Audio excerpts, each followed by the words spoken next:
Welcome to our channel. My name is your host Gerald.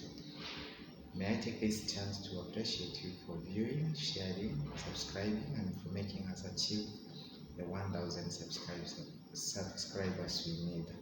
Welcome. Inhale confidence, exhale doubt. Today we want to talk about the main killers of marriages. So, from world creation, Adam and Eve were the first parents, and there was an union between them and God. So from there, the basis of weddings, and which leads to marriages, become a covenant between a spouse and God. That is the male, the female, and God, who is the key covenant sealer. So some of the objectives and the main objectives in this case of marriages is companionship. Companionship is where you live together in harmony. The second is procreation and upbringing of children. These are blessings and the gifts that will be given by God depending on His will, not yours. And then the third one is eternity with God. From where you came from and from the sealer of the covenant itself will wish and also intends for you to end with Him in eternity. So we would like to ask ourselves then, if this is the basic objectives of marriages, why would it be good for people to separate? Why would a marriage be killed then? Because if the objectives are very clear, then it means all the couples should be working towards the objectives. Then they will reach a point where there is success. So some of the killers of marriages are selfishness, for example, is the key. When you are you, and me, and I, then there is a problem, because selfishness leads to self-indiscipline, and it makes you become more selfish, because everything starts with what will I get in, what will I benefit in. And when two people come together, then the we factor comes in. So when you are selfish, then the chances of a marriage going forward are null and void. The second thing is finances. Money lubricates life. It makes life smooth. Remember, money runs the world anyway.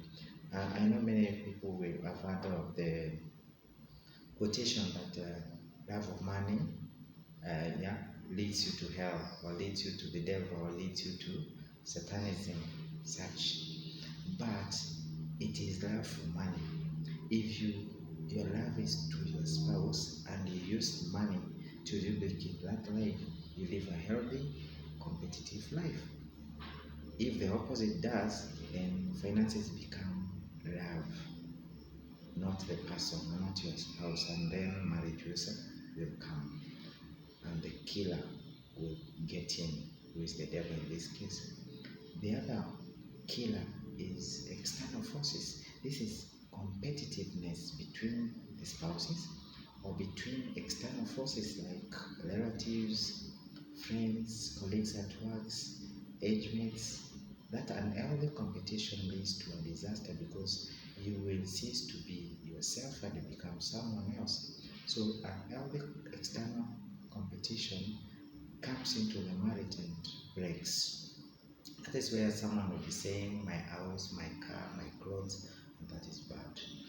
And remember, when there is an healthy competition, selfishness comes in, pride sets in, and you see, the disaster is in the making. The other one is communication.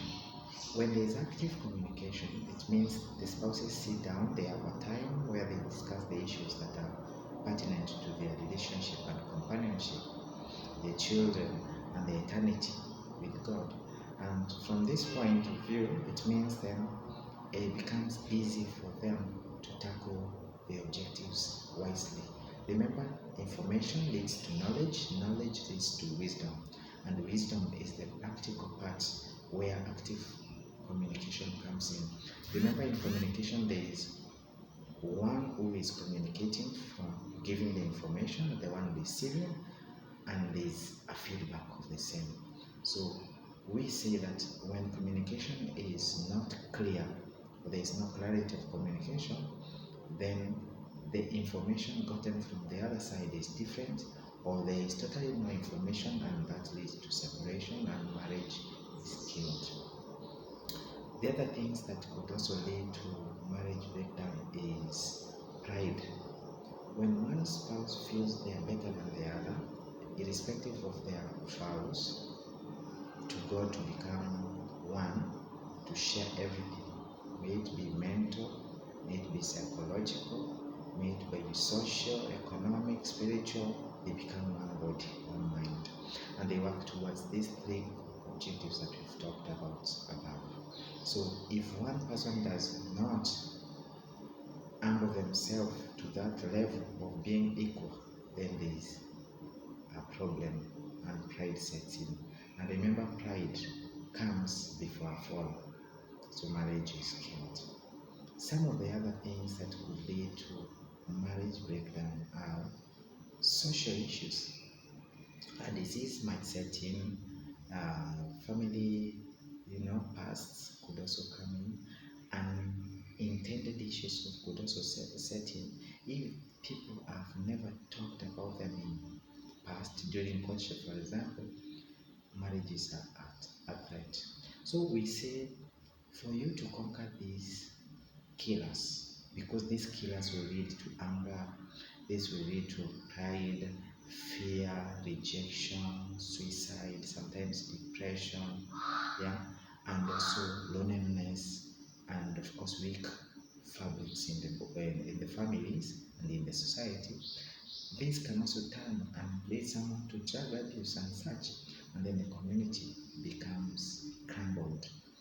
So for you to reach that higher level of these marriages, everyone needs to be vulnerable. And that's why we're saying is that when you speak without being offensive to your spouse.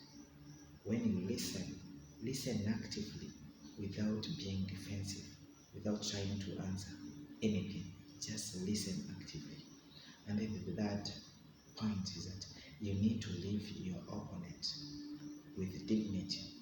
Spouses have all come from different backgrounds, different levels of education, different specialities, and also sometimes different spiritual formations. And all these things will lead to conflict whether we like it or not.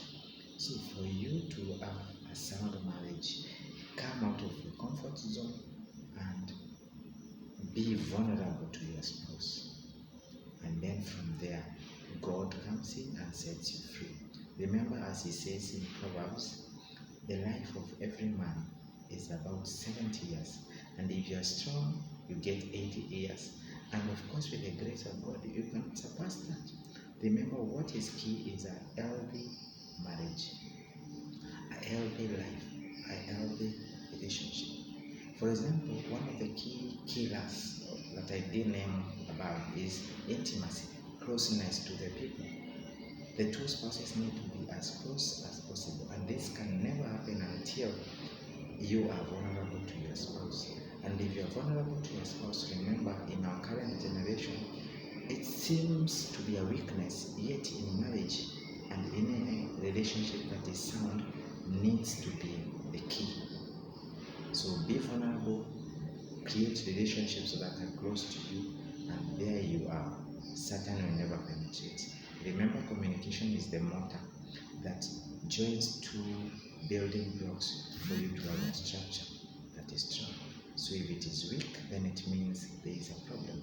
So please keep communicating clearly, and for you to be understood and for them to understand you. Don't fear. Because fear and faith are the same. All of them believe. There is a belief of unknown, unforeseen, and unseen issues. So it is a faith-based. So whether you're fearful or your faith, both of them are beliefs. They are emotional issues that you cannot deal or touch. So it is just a belief. believe. So believe today that your marriage will work and work towards it daily. It is a daily toil, I mean daily, every hour, and you will be successful. Thank you. Subscribe, view, share, and let's eliminate these killers of marriages. Ciao.